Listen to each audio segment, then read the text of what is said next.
Hello friends and book lovers, and welcome back to the channel. It has been almost an entire month since I last posted a video. I guess I just needed a little YouTube break. I intended to post a video last Saturday, April 30th, but I guess I just wasn't ready. But here I am. I have a lot to discuss. In the past month, I read 6 books, and they were all over the place. I mean, I had I think 2 5-stars, a 4-star, a 3-star, a 2-star, and yes, even a 1-star. But I will save my thoughts on those for last. So I did take a little mini weekend getaway trip to Asheville, North Carolina on April 23rd. It was just an overnight little getaway. I attempted to do a travel vlog for this, and I did pretty good up until the point I got to my hotel room, and I filmed a little footage there, and after that I kind of just forgot about it. But the only thing you missed was going to dinner with a friend. I also did a little video on my birthday, which was April 26th. I did a little book shopping. I went to McKay's Used Books. It's my favorite place to go.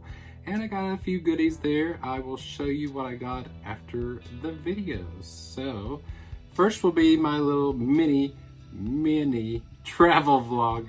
And then it'll go right into the birthday little segment, and then we'll come back.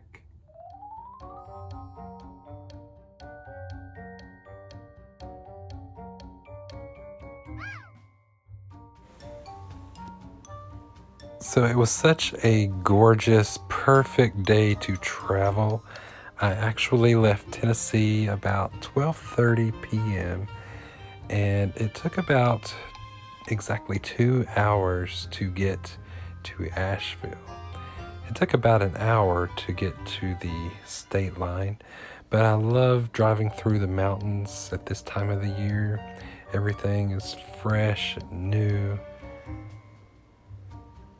It was just a great traveling day.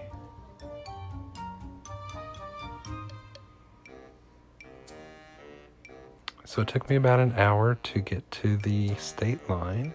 I stopped at this rest stop area.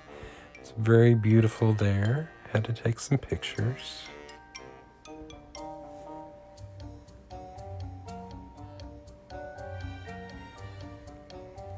So then I finally got to downtown Asheville, and across the street there's an arcade bar. I almost went into it, but I decided maybe later and took off up the street. Now, Asheville downtown is much bigger than I had anticipated. I wasn't exactly ready for this. I didn't know where to park. But once I finally did, it was at the bottom of the city. And of course, where I wanted to go was this bookstore here, which was at the very top of the city. So after a 30-minute hike, I finally made it to Downtown Books.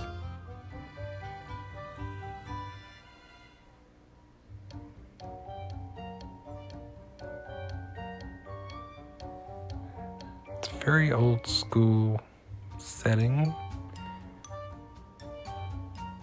By the time I got here, I was so hot and miserable. I was so glad to be inside in air conditioning.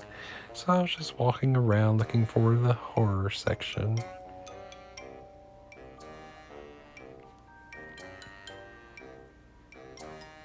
Love that little tree up there. So here's one little section, all paperbacks, older paperbacks. John Saul is one I see quite often. I've never read anything by him. I do have one book from him called Creature. I would like to check that out soon. Some V.C. Andrews. So over here we have a mix of newer horror, Stephen King, lots of hardcover copies. Some Josh Malerman books I don't have.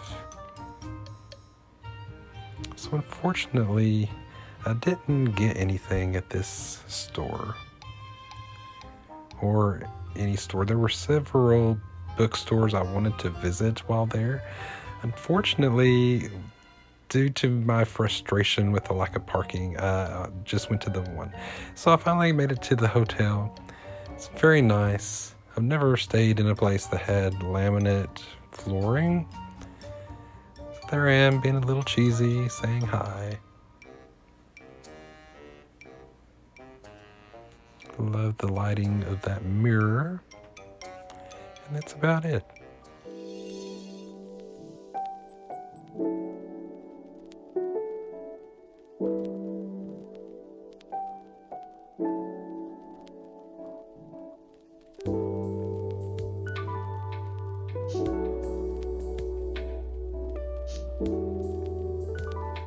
So today is Tuesday, April 26th. It is my birthday. So I'm going to go to McKay's used books to see if I can find some birthday gifts for myself. So let's go check it out.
Okay, so I hope you enjoyed that little video.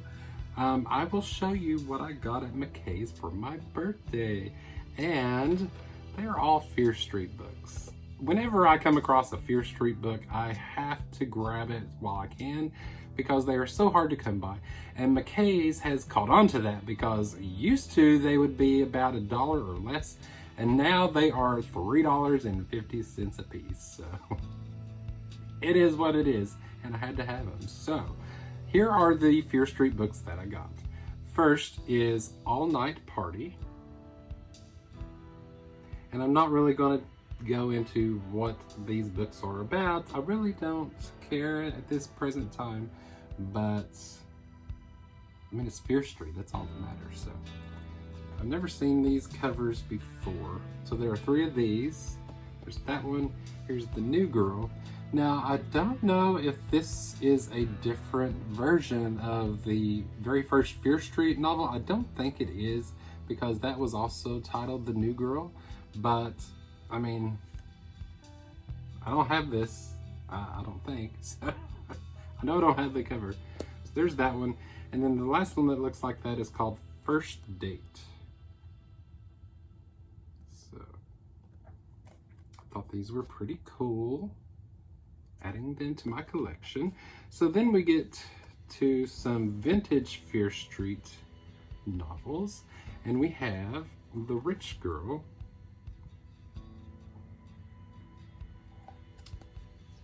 cool. And then Truth or Dare.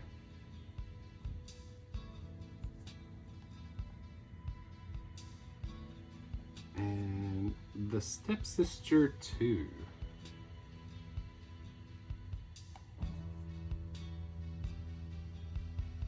I love vintage Fear Street covers. They're so cool.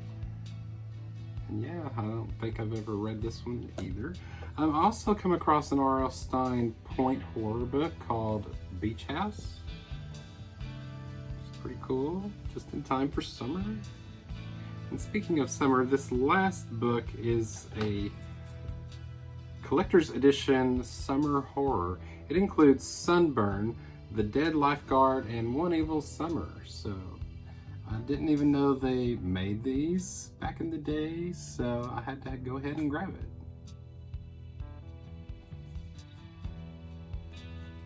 So these are all the books I got on my birthday. Now, there are 3 other books that I have gotten over the past month. One of them I bought on Pango Books. Now this video is not sponsored by them at all. I created an account and started looking for some books, and I came across one that I had to get. Now I did come across a $5 off coupon for Pango Books. So I ended up getting this with shipping for under $5. And that is the hardcover edition of No Exit by Taylor Adams. I had to have this. I love this story so much. I had a little beat up paperback copy of it, and I had to get the hardcover version. I love this story. You know what this story is about. Everybody knows what No Exit is about, right? It's about a girl who's driving to go to her dying mother, and she gets caught in this snowstorm and has to stop at a rest stop in the mountains where she is staying there with 4 other adults. And she comes across a girl in a locked cage in the back of a van in the parking lot. So it's up to her to decide who has kidnapped this girl and how she's going to rescue her. So yes, that is No Exit. If you have not read this by chance, definitely go out and do so. Love it. I'm not going to be rereading it. I just needed it for my collection. So No Exit. So the next book that I got was actually a giveaway on Instagram from @HotFlashMama, and she was having a giveaway contest for reaching 1,000 subscribers, I believe it was. And so I thought, well, why not? I'll enter, and I actually won. I never win anything, so I was super excited about this one. And that is When Things Get Dark, stories inspired by Shirley Jackson. Now, I love the cover of this. So cool. Wasn't really expecting it to be a hardback cover, but I'm so glad it was. It has stories from a multitude of authors, including Stephen Graham Jones, Paul Tremblay, Josh Malerman, Joyce Carol Oates, and so many others. And I really cannot wait to dive into this, but it's going to be a few months before I do. Now, she also included this awesome little bookmark. You can see that. I don't know if that's helping or not, but yes, drink good coffee or read good books. Well, yes, I will.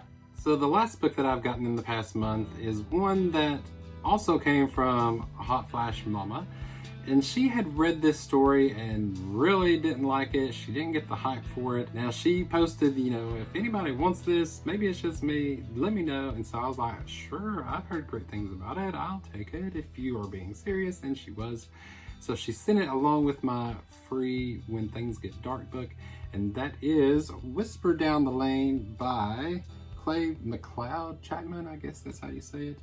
I really don't know anything about this story, and I'm going to go into it blind. I really don't want to know anything.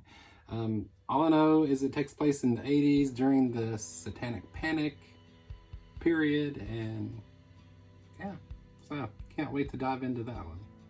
Okay, let's get into my April wrap-up. Like I said, I read 6 books Actually, I finished the last one on May 1st, but it still counts, right? I read the majority of it in April, so don't judge me too harshly. Now, like I said, these were all over the place, from 5 stars all the way down to 1 star. So I'm just going to go in order in which I read them. So the first one was the shortest, and that's how I kind of read them, from shortest to longest this month. And I hate to say that the first one was the 1 star in this video. That is going to be Goddess of Filth by V. Castro.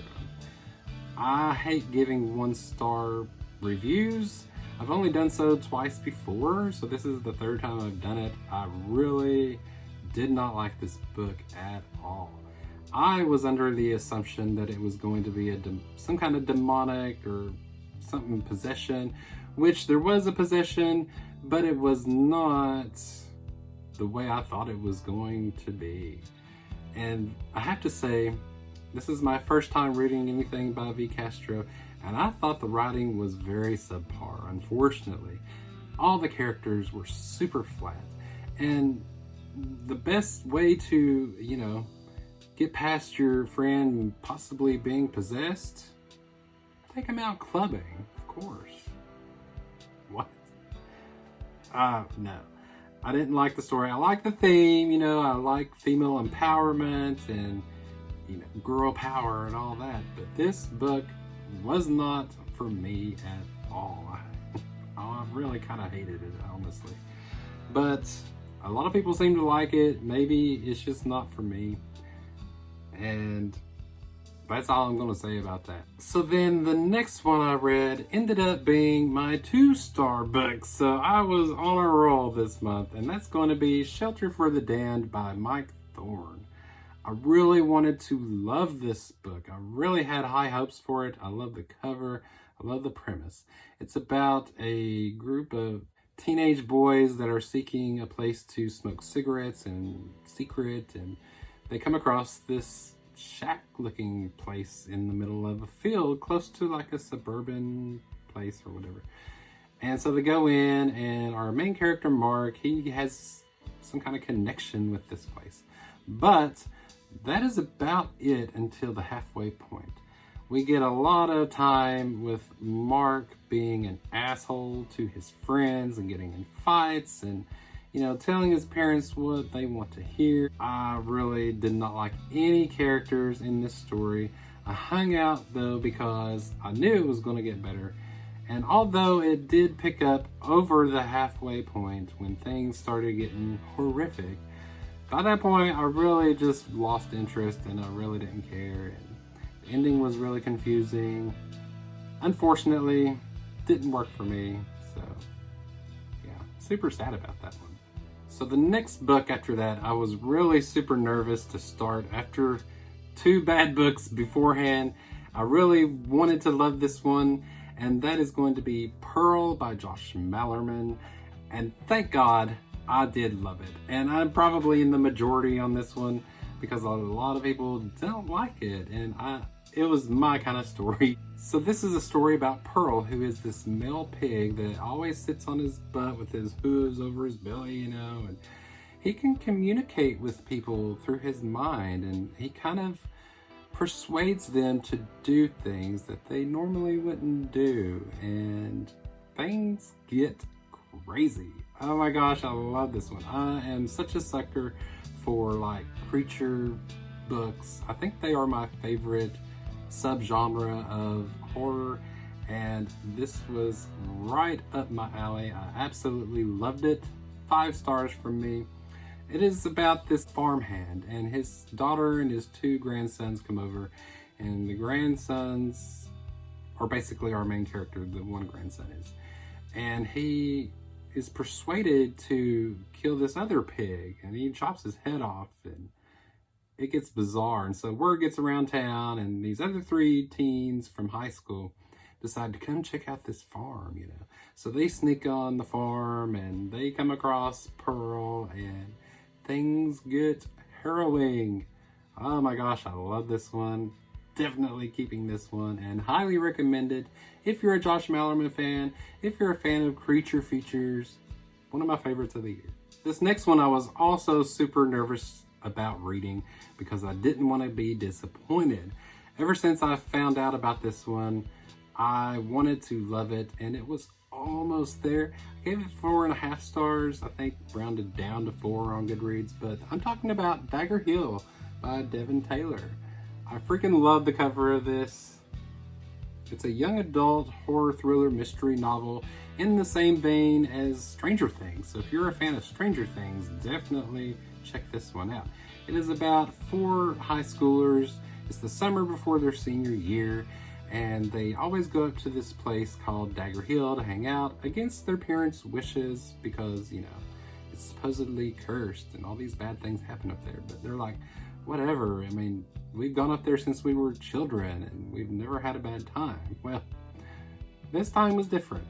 A plane practically falls out of the sky on them, injures all of them, and one of them is actually carried off and kidnapped by a man in a gas mask. And then we follow the rest of them trying to figure out what happened to their friend, who this mysterious man in the gas mask is, and I really loved it. I mean, almost loved it. 4.5 stars for me. Definitely recommend checking it out. I don't think you'll be disappointed. So, yes, Dagger Hill. So this next book has been all over Bookstagram and BookTube for about a year, I guess, and I'm speaking of Slewfoot by Brom. I was really looking forward to reading this one. I was a little nervous about it, but it is my other 5-star pick of this bunch, so I definitely loved it. It is set in the year 1666 and follows this girl named Abatha, who is married to this awkward kind of guy, and you know, they are trying to save their farm from the guy's brother, who is trying to pay off his debts by selling off their farm. And they're like, no. So one day this creature awakens named Slewfoot. Well, actually, he doesn't know his name, but his minions have awakened him from, I guess, death, the afterlife or whatever. And their paths eventually cross, and I'm not going to go too much farther into detail because I think you should kind of go into it blind a little bit. But this is very much a witchery story. Definitely loved it. It took me a little while to get through it. I think it's because I wanted to read it slowly just to make sure I grasped everything. The writing was beautiful. The imagery was beautiful. He has like paintings of all these characters in the book. I thought they were fantastic. The ending was great.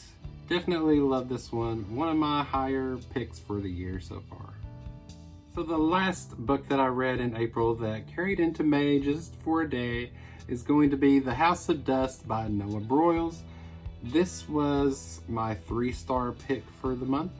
It is from an author in Knoxville, so I had to check it out. It is a Southern Gothic tale set in Tennessee, so I was like, of course I'm going to check it out. But as I predicted, this is very much a slow burn. Slow burn. It took a while for me to get through this one as well, and by the end of it, I was just ready for it to be over. It was written fairly well. I didn't have any problems with the characters, although I have to say, I was a little confused several times during this story. It follows Brad and Missy. Brad is this struggling true crime magazine writer searching for his next story, but the story starts off with him getting off the interstate and wanting to commit suicide. He gets off the next exit and he's drawn to this hidden little town, and he ends up at this plantation, and he thinks, well, I'll just go around back and pop all these pills or something, and that'll be that. So by the time he takes half of them, he gets back in the back and he discovers this dead body. And okay, the sheriff and the real doctor shows up, and things get a little weird. Then we get into this girl named Missy, who's a former prostitute, and she has just, like, I guess, bought this place with her fiance. And at first, all it says, you know, is her fiance. It doesn't say Brad. So I was like, okay, they're not together. But then there are clues that are like, well, maybe they are together and he's just not mentioning it for some reason. So I was very confused. Are they together or are they not? They are not. It is very helpful to know that they are in two separate timelines. I don't know if that was on purpose. I don't know if that was my own misinterpretation. But, yeah, it wasn't for me, unfortunately. There was some great horror elements in this, though. I will say if you are claustrophobic, you might be squeamish in some parts, but I thought it ended pretty well. 3 stars from me, The House of Dust. So that's it. Those are all the books that I read in April. Those are all the books that I've gotten in the past month. I hope you enjoyed my little travel vlog video / birthday book shopping, whatever it was. I tried. It didn't go so well. I might try this again at some point and actually do a vlog. Let me know if you'd be interested in that. Maybe I'll do that in May. So I think after this, I'm going to go ahead and film my May TBR. Yes, you heard me right. I'm actually going to be doing a TBR video for May. There is a reason for that. I'm not going to tell you what it is. So be sure you come back, I guess, depending on when I drop this video. Maybe this coming weekend. Maybe I'll go ahead and drop it tomorrow and do my May TBR this weekend for you. I mean, it is already the 3rd of May, so can't wait too long. I do have them all picked out. I haven't started reading anything yet. I always kind of like to give myself a little break in between books, especially in between months. That way I can kind of get my mind readjusted, give my eyes a little break, and, you know, just enjoy other things. So how have you all been? Have you been reading anything good? Did you hate anything that you've recently read? Have you gotten any new books? Have you read any of these that I currently read? Did you read Slewfoot or Pearl or Shelter for the Damned? I would love to know your thoughts on them. That is the first time I've ever had a month where I did all 5 stars for different books. It was weird. I'd much prefer it to be 3, 4, and 5 stars, but it is what it is. I need to learn to listen to myself a little more. I initially wasn't going to get The House of Dust or Shelter for the Damned or Goddess of Filth. Should have listened, but it is what it is. So thank you for coming. I've noticed that I've gained several subscribers since I've been gone. I don't know if that's like a YouTube trick. Stop posting for a while and you get more subscribers. But anyway, I thank you all for subscribing. I hope you stick around. I do plan on posting more consistently. My 1-year BookTube birthday anniversary thing is about to come up. I cannot believe it has been almost a whole year since I have been doing YouTube. Thank you all for sticking around with me. I'm not very good at this. I know that. I just enjoy talking books and making connections with you all. I'm going to drop my socials down in the graveyard. I don't know what you call it. That's what Cameron Chaney calls it. I miss him. He needs to come back. But yeah, I'll put my Instagram and my Goodreads and maybe my Letterboxd. If you don't know what that is, it's an app where you keep track of all the movies you watch. And definitely come over to Instagram. I post a lot more there, and it's easier to like chat and connect with people over there. So yeah, come on. What are you waiting for? Thank you all again for watching. I hope you have a wonderful day, and I will see you in the next one. Bye.